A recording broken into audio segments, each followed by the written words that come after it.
has been telling you about Josh Allen, and today is a big day because Mel's mock draft 1.0 is out, and at the very top he has Jacksonville taking Michigan's Aiden Hutchinson, who had 14 sacks last season, leading the Wolverines to a Big Ten title. The first quarterback that Mel has coming off the board is Liberty's Malik Willis. He has him going to Washington at 11 overall. It will be the first time we didn't have a quarterback in the top 10 since 2013 if it goes that way. With Pittsburgh, he has them finding their replacement for Big Ben and Matt Corral out of Ole Miss with the 20th pick. That would be the third of 4 quarterbacks that Mel has going in the first round. Here's the top 10, or Mel's full top 10 after Hutchinson. This is not the screen that I had anticipated here, but these are the 4 quarterbacks that he has going. Malik Willis, Kenny Pickett, Matt Corral, and Sam Howell are the 4 that he has going. So here he is, ladies and gentlemen, the one, the only, Mel Kiper Jr. Mel, we start this road together now. No quarterbacks in the top 10. By the time we get there, we all know these guys get overdrafted. Will one of them wind up jumping up there? And if so, which do you think is the likeliest to do it?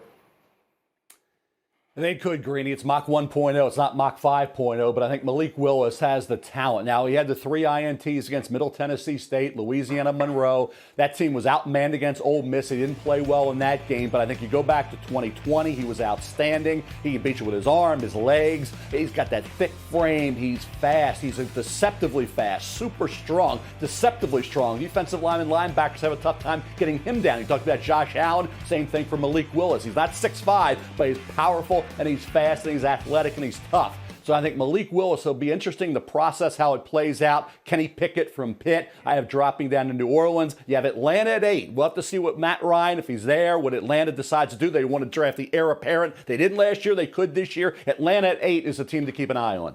It is worth pointing out, as always, that in the NFL, we have the free agency period before we have the draft. And so there's so much reshuffling that could wind up getting done. Names like Aaron Rodgers, Russell Wilson, and others. That said, you have the Giants who have those 2 picks early. You have the Eagles who have all those draft picks. You do not see them right now taking quarterbacks. Could that change?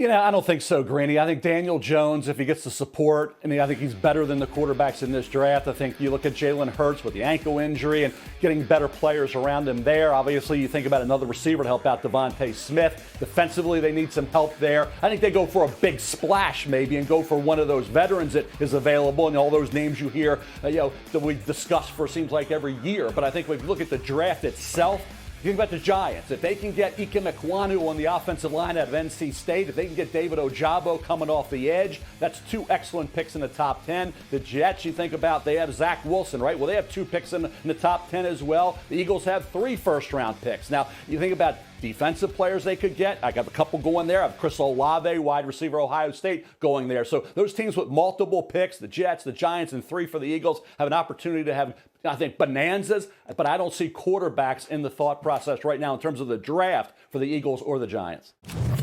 So all options on the table as they find the replacement for Big Ben, and you do project them taking a quarterback at 20, Matt Corral out of Ole Miss. What makes sense for you there?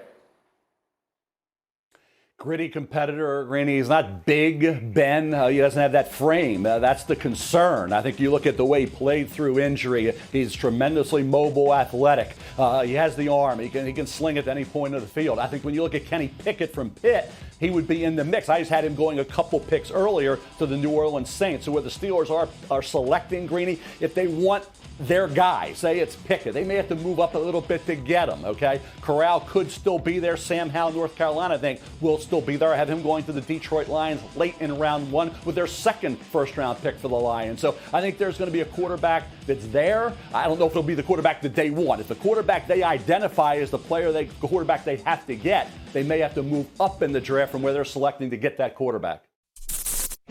Thank you for watching ESPN on YouTube. For live streaming sports and premium content, subscribe to ESPN+.